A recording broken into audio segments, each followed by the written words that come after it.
From Artmania world wide. Artmania world wide अपने regular talk show art की बातें लेके अपने नेक्स्ट एपिसोड के साथ नए गेस्ट के साथ फिर से हाजिर है। और आज हमारे साथ जुड़े हैं दिल्ली के एक बहुत ही सीनियर आर्टिस्ट देवदत्त गोम्स। देवदत्त गोम्स जी, आपका बहुत बहुत स्वागत है हमारे इस टॉक शो में आर्ट की बातें। Thank you. देवदत्त जी, सबसे पहले तो मैं आपके थोड़े से बचपन में जाना चाहूंगी। जो आपने जैसे जिस तरीके से आर्ट को अपने जिंदगी का एक हिस्सा बना लिया है। आप प्रोफेशनली कुछ और कर रहे हैं, आप जॉब भी करते हैं और आप एक आर्टिस्ट हैं। ये आर्ट का जो एक सिलसिला है वो आपकी जिंदगी में कैसे शुरू हुआ? ये एक लंबा कहानी है। मैं इस तरह से बोल सकता हूँ, मेरा जिस घर में फैमिली में मेरा जन्म हुआ। थोड़ा सा माइक के पास आ सकते हैं? हाँ, हेलो, ये सुन रहा है? सुनाई दे रहा है? अभी सुनाई दे रहा है ना? अच्छा, तो ये बोल रहा हूँ मैं कि मैं जिस फैमिली में जन्म हुआ मेरा पिताजी, father and my Elder brother both were artist. तो नेचुरली जिस एनवायरनमेंट बना हुआ वो देखते रहा। बचपन में मैं डैडी काम करते थे और मैं पीछे बैठ के देखता था, पढ़ता था, वैसे ही चलता था। Daddy basically he was in commercial art, but he was an expert और a genius in fine art also. तो oil painting, water colour etcetera में ही वाज ए जीनियस। वो उसका बोलना मतलब बोलने चालू करूंगा तो रात खत्म हो जाएगा। तो इस लेवल का जीनियस थे और उन्होंने टॉप एडवर्टाइजिंग एजेंसी में काम करते थे। और फिर मेरा बड़े भाई को देखा, उन्होंने आर्ट कॉलेज ज्वाइन किया, ही वाज द टॉपर। उनको भी काम करते हुए देखा, लेकिन मुझे कुछ शर्म ऐसा कुछ था। I was a kind of shy, थोड़ा सा शाय टाइप का था मैं। तो इसीलिए मैं करने में ऐसा लगता था कि मैं करूँ, कुछ बोलेगा इतना बड़ा। एक्चुअली अगर डैडी अगर फादर अगर बहुत हाई लेवल का हो तो उनका सामने ना पेंटिंग करना बच्चों को लगता है, था बिल्कुल बच्चों को लगता है कि वो हमारे मास्टर हैं और उनके सामने मैं क्या हूँ। तो वो कहीं थोड़ा सा आपको पीछे खींच रहा था। तो लेकिन ये मुझे याद है, बहुत छोटा था, मतलब मैं भी 3-4 साल ऐसा कुछ। मैं बहुत बढ़िया पेंटिंग कर सकता था, स्केच वगैरह तो एक्सीलेंट। मुझे अभी याद आता है कि बहुत बढ़िया कर सकता था। मतलब मैं खुद हैरान होता हूँ उस उम्र में ऐसा कैसे करता था। तो एनीवे बाद में छूट गया वो। तो मैं देखता था लेकिन करने में मेरा हिचकिचाहट था। मेरे फैमिली में, खानदान में मैं सिर्फ जो ब्रश नहीं पकड़ा कभी पहले। उसके बाद मेरा करीबन 2004 का एंड में डैडी एज बहुत ज्यादा हो गया था, 90 प्लस, और वो आंख में भी देख नहीं सकते थे और कान में भी सुनने में दिक्कत होता था। तो उन्होंने लास्ट उनका एक ही विश था, उन्होंने सब कुछ देख लिया जिंदगी में। तो वो एक ही विश था, मुझे देखना है, मतलब बच्चू मेरे को बोलता था, तो बच्चू को देखना है। और यही तो कलकत्ता में रहते थे वो, तो आ गया उन्होंने दिल्ली मेरे को देखने। और उसका पहले मैं बता रहा हूँ, मैं छोटे मोटे कुछ पेंटिंग किया जो कि बच्चे, मेरा बेटी के लिए। तो वो देख के बड़े खुश हुए और उन्होंने मेरे लिए अपना जो पेंटिंग मटेरियल्स है सारे लेके आया कलकत्ता से दिल्ली और मुझे हैंड ओवर कर दिया। मतलब उनका दिल में था मैं भी एक बड़ा आर्टिस्ट बनूं। लेकिन वो कभी फोर्स नहीं किया, ना ही कभी बताया मुझे। और फिर मम्मी देख के बोला, मेरा पेंटिंग देख के कि तू तो जिंदगी में ब्रश भी नहीं पकड़ा, तू कैसे कर दिया ऐसा पेंटिंग। तो डैडी बोला कि ये तो मेरा ही बेटा है, ये नहीं करेगा तो और कौन करेगा। इस तरीके से शुरुआत हुआ मेरा। उन्होंने पेंटिंग जो मटेरियल है वो हैंड ओवर करने के बाद 5 साल कुछ दिनों के बाद, मतलब कुछ दिन, few days he was hospitalised immediately. Doctor बोला बचेगा नहीं। तो एनीवे 5 दिन में हॉस्पिटल में रहा, रात दिन। तो वहाँ देखते रहा उनके साथ, मतलब बात करते रहा। वो वाज इन वेंटिलेटर, लेकिन मैं बात करता था मन में। तो मेरे अंदर कुछ ऐसा चेंजेस आया कि पता नहीं कैसे मैंने पेंटिंग शुरू कर दिया। उनका डेथ हो गया 5 दिन बाद, डॉक्टर ने खोल दिया, बोला नहीं होगा। तो एनीवे वो, लेकिन एक चीज बचपन में मेरे को हमेशा बोलता था, मैं तो कोई भी रिलेटिव होता है आता डेथ होता है तो मुझे मेरे पास आ जाता है कि बोलता पेंटिंग कर, मेरा मेरा पेंटिंग कर देना। रिलेटिव आके बोलता था इनका डेथ हो गया तो मैं तो कर देता था। तो मेरा पेंटिंग कौन करेगा, मेरा मेरा पेंटिंग मेरा डेथ हो जाएगा, तो ये मेरे को हमेशा बोलता था। मैं कभी सीरियसली नहीं लिया। फिर बाद में मुझे पता चला, मुझे ही इंसिस्ट करता था कि मेरा और तेरा मम्मी का मतलब दोनों का पेंटिंग पेंटिंग करो, आप ही बनाओगे? आप सो ही फिर बनाओ। आपने तो बनाया? हाँ बनाया, अल्टीमेटली दिखाता हूँ मैं। तो वो मैंने 5 दिन के बाद, जो 5 दिन जाने के बाद मेरा अंदर में जो कुछ हुआ, मैं कोशिश करते का पेंटिंग करना कोशिश किया। अब मुझे आता नहीं, मतलब देखा मैंने, मेमोरी है, लेकिन करना मेरे लिए वेरी डिफिकल्ट। मुझे तो मतलब दिन रात एक कर दिया था, मैं अपना बाल निकाल देते थे कोशिश करते करते। फिर मैं ऐसा हो गया कि मैं अच्छे बनना लगे रहे। बने, मेरा हाथ हाथ एकदम तैयार हो गया, मतलब हम्म। मैं अच्छे एक्सपर्ट की तरह पेंटिंग करना सीख गया। हम्म। फिर उनका पेंटिंग बना, it took me lot of time. Just a moment, if you can see this painting, wow, this is my diary, amazing. Reginald Gomes, proudly कह सकता हूँ, ही इज माय डैडी। बिल्कुल और ये मेरा, फोटोग्राफ लग रहा है, बिल्कुल हाँ फोटोग्राफ। ये मेरा मम्मी है, वो भी एक तरह के आर्टिस्ट ही थे। तो इनका पेंटिंग मैंने बनाया। बहुत सुंदर, बहुत खूब। तो और इसके बाद आपकी, धीरे धीरे, हाँ, आपके हाँ पीछे भी एक बड़ी सुंदर सी एक पेंटिंग दिख रही है। हाँ, बहुत कैन सारे यू, लेडी हाँ का कुछ नवरस जैसा है ये। नवरस नवरस नवरस ये बनाया। Right, right. ये अब देख सकते हैं क्या, I बहुत don't ही know। बढ़िया। और ये एक ही जैसे सारे फेसेस, बहुत मतलब एक ये फेस के डिफरेंट रूप है। हाँ अलग अलग रस, जो डांस इंडियन डांस जो है ना, उसका अलग अलग रस में मैंने किया। ये एक्सपेरिमेंटल था, बहुत अच्छा बना। बहुत अच्छा तो, लगा। तो यही मैं बता सकता हूँ कि फिर मैं एक एक दो बंदे का एक इंसान का नाम लूंगा, हम्म। ब्रायन लिवरटून। हम्म। उनके उनके साथ मेरा कनेक्ट हुआ मैं कुछ दिन।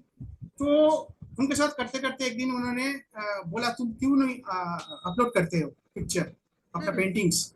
तो हम्म। मैं शर्माता था कि मैं इतना छोटा, मैं कुछ आता नहीं है। तो बोला don't worry, I will help you.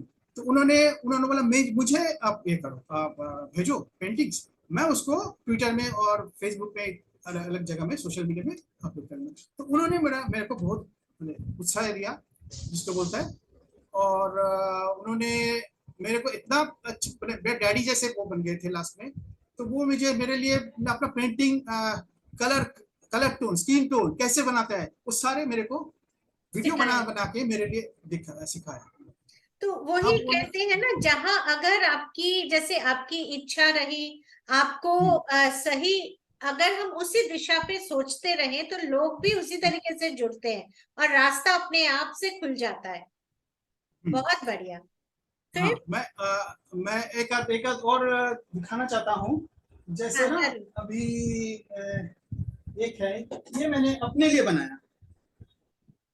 Can you see वाह, बहुत ही बढ़िया, बहुत सुंदर है।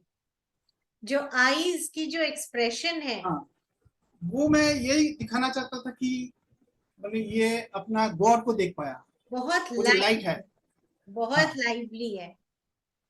Excellent, excellent. इस तरह का मैंने पेंटिंग बनाते गया, करते करते गलती भी करता था, उससे उससे सीखता भी था। कई सारे मैंने किया पेंटिंग्स। मैं बहुत। कोई कविता कविता सुनता हूँ तो हम्म। उससे भी पेंटिंग कर लेता हूँ कभी। जैसे ये कोविड के टाइम में हाँ। ओ, ये मैंने बना, ये छोटे मिनिएचर फॉर्म में, लेकिन बड़ा भी है। बहुत एक्सीलेंट है। बहुत ही फिनिशिंग, बहुत बढ़िया है, एक्सीलेंट वर्क है।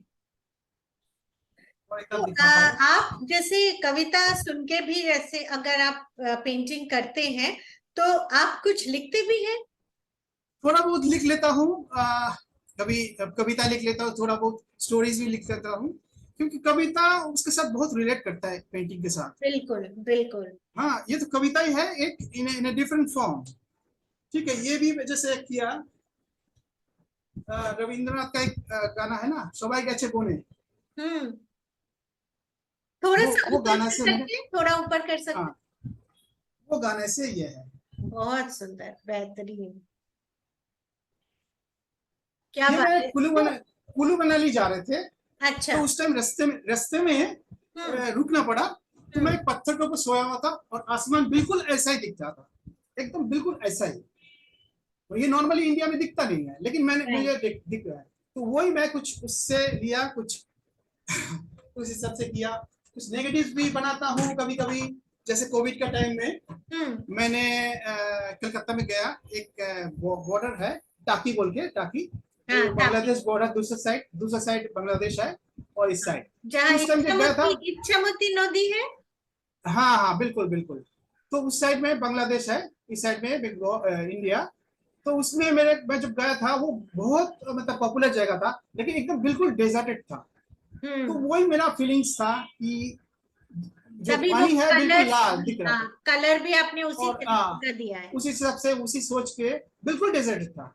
तो हम्म। वो बनाते बनाते फिर मेरा को लगा नहीं, इतना नेगेटिव भी नहीं होना चाहिए, तो पॉजिटिव, पॉजिटिव पे कुछ बनाओ। तो ये मेरा मेरा जो साली है, बड़े साली, उनका हस्बैंड को उस हिसाब से बनाया। ओके। तो इस तरह से मैं काम करता हूँ। सी तो वही है कि नेचर से आप चीजें लेते हैं, आसपास में जो भी चीजें दिखती हैं वो आपको हाँ, इंस्पायर करती है चीजों को, बिल्कुल। पेंटिंग को इंडियन कैनवस में डालने के लिए। इंडियन मिथोलॉजी, ये मेरा बहुत ही मैंने बहुत अच्छा लगता है, इंडियन मिथोलॉजी। उसके बेसिस पे मैं बनाता हूँ। हम्म। जैसे ये वाला नवरस। और बिल्कुल। भी बिल्कुल। मैं दिखा सकता हूँ। ये मैंने अभी डिस्प्ले नहीं किया, but I can show it. ये मैं बेसिकली और ये नवरस वाला आपने अभी रिसेंटली जो आर्ट मेनिया वर्ल्ड वाइड का एग्जीबिशन भी हुआ था, आपने उसमें हाँ भी दिया था। तो हाँ मैं अपने दर्शकों को बताना चाहूंगी कि जो भी इस प्रोग्राम को देख रहे हैं, आर्टमेनिया वर्ल्ड वाइड का जो recent online virtual photo art exhibition हुआ था, तो देवव्रत जी के पेंटिंग्स उसमें भी अवेलेबल हैं। सो अगर कोई भी जुड़ना चाहते हैं, किसी को भी ये पेंटिंग पसंद आए, तो जरूर आर्टमेनिया वर्ल्ड वाइड को कांटेक्ट करें, और आपकी ये पेंटिंग आपके घर पे सज सकती है। So thank you. जरूर, आप मुझे कुछ दिखा रहे थे। और ये भी एक दिखा रहा था, ये जो है, ये भी एक कविता लिखा था उस बेसिस पे। तो कुछ सुनाइए एक आप। सुनाई अभी मुझे, जस्ट अभी थोड़ा सा मिस हो जाऊंगा शायद। ये मैं बेसिकली बता रहा हूँ। मैं ये बोलना चाहता था कि दो मून, ये बहुत। जो बादल है ना, एक हाँ। दूसरे से बातें कर रहा था। देखो, ये चंद है, चंद्रमा है, और ये नीचे और दो चंद्रमा है। तो बिल्कुल। उस हिसाब से एक दूसरे से बात कर रहा है और बिल्कुल। छेड़खानी कर रहा है, लड़ाई कर रहा है। ये कविता इस तरह का लिखा था। तो उस बेसिस पे मैंने फिर अपना पेंटिंग में बनाया। मतलब नीचे भी लोग आपस में बात कर रहे हैं, और दो लव बर्ड्स वो बात कर रहे हैं, और इधर और भी ऊपर जो चंद्रमा बादल है ना, और बादल वो भी आपस में बात कर रहे हैं। वाह, आपस में बात कर बहुत, रहा है, ये बता रहा है बहुत कि खूब। ये देखो, ये बहुत ये खूब, बेसिकली बहुत एक कविता, मेरा कविता से ही मैंने ये पेंटिंग बनाई। Very nice. और सुन के भी बनाता हूँ मैं। हाँ बताइए। क्या बनाते हैं। मैं सुन के भी, एक हाँ। मेरा एक फ्रेंड बांग्लादेश का एक फ्रेंड है, आर्टिस्ट फ्रेंड। उन्होंने भी मुझे बहुत सपोर्ट दिया। मतलब मैं थोड़ा सा शाई टाइप का आर्टिस्ट थे, तो उन्होंने बोला नहीं, जबरदस्ती मुझे ऑनलाइन एक एग्जीबिशन में पार्टिसिपेट करवाया। फिर मैं पार्टिसिपेट शुरू किया धीरे धीरे। हम्म। तो उन्होंने एक किसी किसी एक स्नेक वुमन होता ना, जो स्नेक का हम्म। चार्म कराते हैं, हम्म। उनका इंटरव्यू लिया था। हम्म। तो उन्होंने तो एक फोटो खींचा था, लेकिन दैट वाज मतलब धूप में, और ऐसा अगर लाइट पड़ रहा था पेड़ के नीचे तो दिखाई नहीं दे रहा। बेसिकली उनका डायरेक्शन के हिसाब से मैंने ये पेंटिंग बनाया।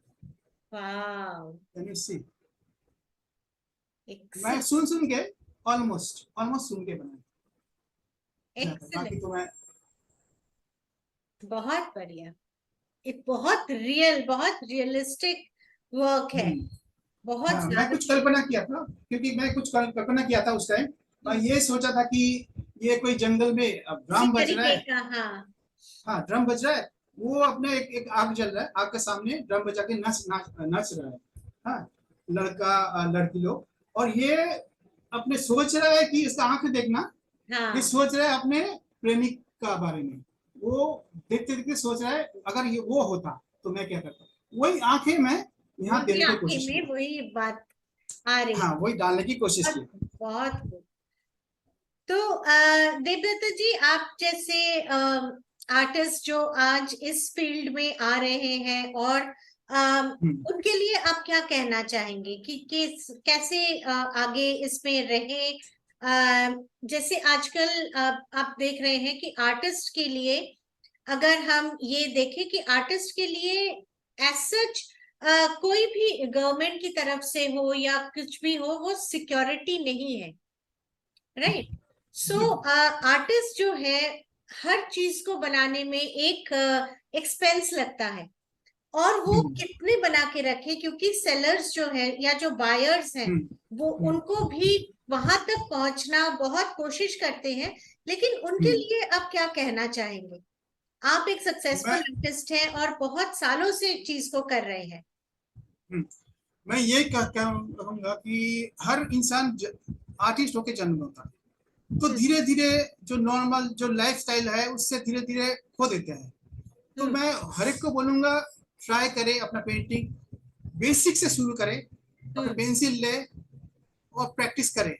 जो कोई सामने भी कोई फल मिल गया, कोई कंप्यूटर मिल गया, कोई मोबाइल फोन मिल गया, कुछ भी मिल गया, उसको देख के पेंसिल से कोशिश करे। राइट राइट, यानी प्रैक्टिस करते करते observation, observation is observation very important. Very very we important. we artists see the world differently, absolutely, बिल्कुल ठीक है ना? तो बिल्कुल। हम बिल्कुल मतलब उसी हिसाब से प्रैक्टिस करते करते धीरे धीरे होगा। और मैं बोलूंगा कि ये कॉस्टली है, एक्सपेंसिव है, लेकिन अगर वाटर कलर ट्राई करें, वाटर कलर से ट्राई करें तो बहुत अच्छा रहेगा। क्योंकि मैं टॉप का आर्टिस्ट जानता हूँ जो बड़े बहुत एक्सपर्ट, लेकिन वो प्रैक्टिस वाटर कलर का करता है डेली। मेरा मेंटर भी है जो है, वो इतना बड़ा आर्टिस्ट थे, ब्रायन लिवर्टन सर, वो भी प्रैक्टिस करते हैं। टॉप से टॉप आर्टिस्ट वाटर कलर में प्रैक्टिस करते हैं। रीजन है कि आप ऑयल पेंट या एक्रिलिक में आप चेंज कर सकते हो, उसको व्हाइट लगा के फिर ऊपर कर सकते हो, लेकिन वाटर कलर में आप जो करोगे वही होगा, उसको चेंज कर नहीं सकते वाटर कलर में। तो वो बहुत एक इंपॉर्टेंट चीज है, वाटर कलर प्रैक्टिस करें। Pencil work practice practice practice, उसका कोई सब्स्टिट्यूट नहीं है। ये चीज है तो मेरे ख्याल से जहां एक्सपेंस की अगर हम बात करें, तो अपनी प्रैक्टिस के लिए कॉपी और एक पेंसिल ही ले ले और उसी से स्केचिंग को ही प्रैक्टिस करे। हमेशा जो एक्सपेंसिव कलर्स ही लेना है या उस तरीके से करना है, तो वो नहीं करें। अपनी वो तो प्रैक्टिस को बाद का बात जारी है। रखें, अपनी प्रैक्टिस को जारी रखें। Hind brain coordination, this is very important. Hind brain coordination, ये हाथ के साथ जो हम देख रहे हैं, हम जो चाहते हैं वो हाथ नहीं करते unless and until you practice. हमारा एक जो हैंड है ना, मतलब सेल जो है, उसका भी एक मेमोरी होता है। आजकल ये सारे रिसर्च करके निकाल दिया गया। प्रैक्टिस इसीलिए करते हैं कि उसका भी एक मेमोरी होता है। हाथ का, हैंड्स का जो सेल्स है, वो हैंड और ब्रेन का कोऑर्डिनेशन, ये बहुत जरूरी है। इसीलिए मतलब एक मैं उसका नाम मतलब ऑनलाइन शायद लेना ठीक नहीं रहेगा। एक कोई आर्टिस्ट है जो कि बहुत अच्छा ऑनलाइन सिखाते हैं। उन्होंने बोला, मैं भी वही मानता हूँ, आप न्यूज़पेपर ले लो, न्यूज़पेपर ले लो, उससे आप क्या करो, लाइन खींचो straight, left to right, left to right, top bottom, फिर आप 6-10 पॉइंट लगा दो ऊपर साइड में, फ्रॉम टॉप टू बॉटम, और नीचे से ऊपर से दूसरे साइड में भी टॉप टू बॉटम लगा दो। फिर एक लाइन से दूसरी लाइन खींचो, ऐसा ऐसा ऐसा ऐसा खींचते रहो, एक से एक ज्वाइन करने की कोशिश करो, 1-2-1-7 में, 3-5 में, ऐसा करके। वो करते करते हाथ का ब्रेन का कोऑर्डिनेशन हो जाएगा, आप जो चाहोगे वो पेंटिंग कर सकते हो। और सेकेंडली ऑब्जर्वेशन, देखो देखो देखो, ऑब्जर्वेशन इज वेरी इंपॉर्टेंट। आप जो भी है अच्छी तरह देखो, ब्लिंक योर आईज एंड सी, इसमें जो है लाइट, हल्का, बारीक, ये सब आप समझ जाओगे खुद। प्रैक्टिस करते, प्रैक्टिस इज वेरी इंपॉर्टेंट। और इसके लिए मतलब अपना दिल में जो है वो निकाल सकते हो। और क्या बोले, बहुत कुछ बोल गया मैं। बिल्कुल बिल्कुल, आपने जिस तरीके से जो चीजें बताई हैं बहुत ही हेल्पफुल है। क्योंकि आई हैंड कोऑर्डिनेशन और ऑब्जर्वेशन और रेगुलर प्रैक्टिस, ये जो कुछ मंत्रास हैं, हमारे जीवन की। तो ये हर शैली में, चाहे वो संगीत में रुचि रखते हो या डांस में रखते हो या कला के किसी भी बिल्कुल क्षेत्र में रखते हो, तो ये 3 चीजें बहुत ज्यादा जरूरी है। बहुत और practice makes a man perfect. Practice करते रहिए। बिल्कुल। तो मेरा मेरा जो गुरु, मेरा मेंटर जो है ब्रायन लिबर्टन सर, वो मुझे बोला कि किसी भी दिन मिस नहीं होना चाहिए, कैसे भी करके 5 मिनट 10 मिनट करके भी डेली आपको प्रैक्टिस करना है, वो प्रैक्टिस छोड़ना नहीं। बहुत कितना भी बहुत टायर्ड हो, कैसे भी करके। मैं रात रात मतलब ये कर दिया, पूरा रात काम किया, फिर ऑफिस गया, फिर आया, पूरा रात ऐसा किया, कहीं कहीं महीना, कहीं साल भी बोल सकता हूँ। तभी थोड़ा जो मैं कर सकता हूँ आज, उसी के कारण। यही यही मेन मंत्र है कि अपनी प्रैक्टिस, अपना जो रियाज है, किसी भी चीज का जो रियाज है वो जरूर करते रहे। और तभी मतलब जो आप जिस मुकाम पे पहुंचना चाहते हैं, आप जैसे आज अगर मैं आपको ये पूछूं कि आज आप जहां हैं, आज से 5 साल में आप खुद को कहाँ देखना चाहेंगे? मैं तो फुल्ली प्रोफेशनली आर्टिस्ट बनना चाहता हूँ, और मैं तो बहुत बड़ा सपना वो तो देखता हूँ। ऑलरेडी और मुझे है आप। ऑलरेडी मैं बता सकता हूँ, मैं तो सोचता हूँ मैं पूरा दुनिया में मेरा डिस्प्ले हो रहा है पेंटिंग्स। और मैं मतलब जिंदगी में एक ही मकसद है, मैं आखिरी दम तक जितना दिन जिंदा हूँ पेंटिंग करते जाऊंगा, अपना जो दिल में है वो लिखते मतलब पेंट के थ्रू लिखते जाऊंगा, पेंट के थ्रू। ये करते रहूंगा। बायर्स तो दुनिया में कहीं ना कहीं है, वो टाइम से अपना जो टाइम आएगा वो ले लेगा। मेरा बाहर में फॉरेन में भी कई जगह गया है मेरा पेंटिंग्स, अप्रिशिएशन मिला है बहुत। लेकिन ये मैं बोलूंगा कि उसके लिए अगर ना बिके, ना बिक जाए, तो उसके लिए कभी भी अपसेट नहीं होना चाहिए, क्योंकि somewhere in the world someone is waiting for to buy your painting। बिल्कुल बिल्कुल हमेशा याद रखना। बिल्कुल। बहुत बहुत हमारी आर्टपेनिया वर्ल्ड वाइड की तरफ से आपको बहुत सारी शुभकामनाएं, बहुत सारे thank you, best thank you, wishes. और हम थैंक आपको यू, ऊंचाई की बिल्कुल शिखर पे देखना चाहेंगे। और थैंक यू सो मच। आप जरूर एक दिन वहां पहुंचेंगे। और इसी तरीके से, और जो मंत्रास आज आपने हमारे अपकमिंग आर्टिस्ट के दिए हैं, तो वो बहुत ही फायदेमंद है। जरूर प्रैक्टिस करेंगे और जो जो मुकाम को हासिल करना चाहते हैं वो जरूर एक दिन पहुंचेंगे। सो बहुत बहुत धन्यवाद आपका। आप जुड़े हमारे साथ, आपने थैंक यू बातचीत सो की, मच। अपने थैंक यू, थॉट्स को आपने व्यक्त किया। थैंक यू सो मच दादा। Thank thank you so much, thank you.